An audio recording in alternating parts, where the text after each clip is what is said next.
Have you ever spent hours searching for the perfect recreational therapy assessment only to feel overwhelmed and frustrated? You're not alone. Hi, I'm Lauren, and welcome to the RT Playbook, your go to resource for everything you need to know about recreational therapy assessments.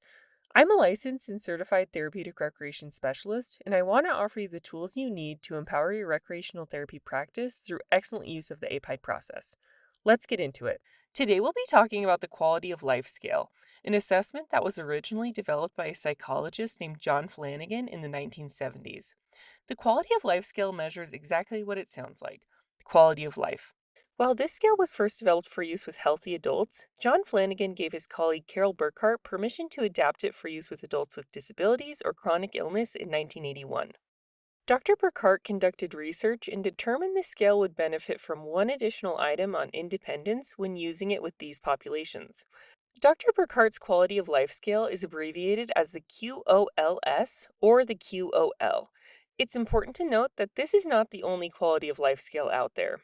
There are lots of assessments available that measure quality of life, like the Quality of Life Inventory or QOLI, the Health Related Quality of Life Scale or HRQOL 14, the Professional Quality of Life Scale or ProQOL, and the World Health Organization Quality of Life Scale, the WHO QOL.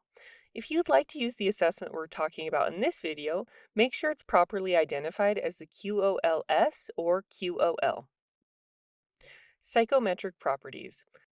The quality of life scale has been studied in a wide variety of populations and has been found to be reliable and valid for use with adults.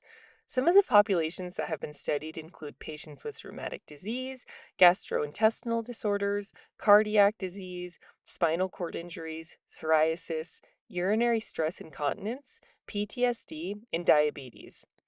The quality of life scale has shown strong internal consistency and has high test-retest reliability. This means that the scale is reliable and produces consistent results. Structure. The Quality of Life Scale is a self-reported assessment that takes about 5 minutes to complete.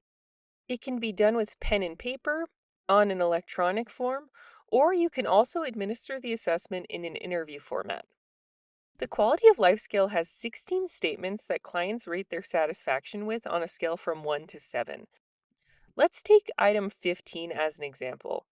It's participating in active recreation.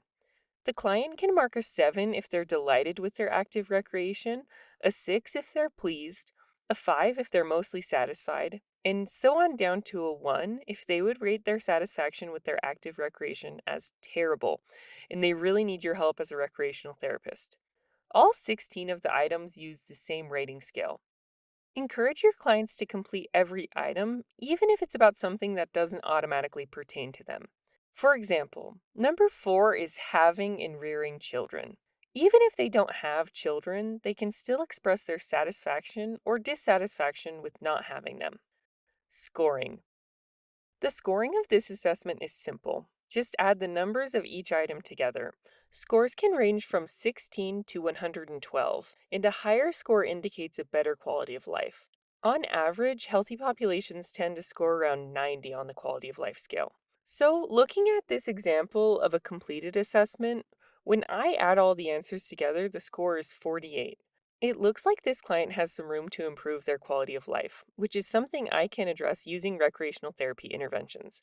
If I were using this assessment in practice, I would look at the specific items that were ranked low for my client. See how they marked numbers 3, 5, 6, 8, and 13 as low in comparison to the other answers? Those items all pertain to social connection and relationships.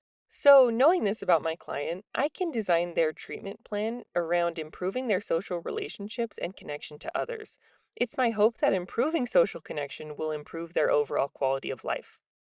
Recreational therapy connections and the APIDE process. The quality of life scale can be a great assessment to use in your recreational therapy practice.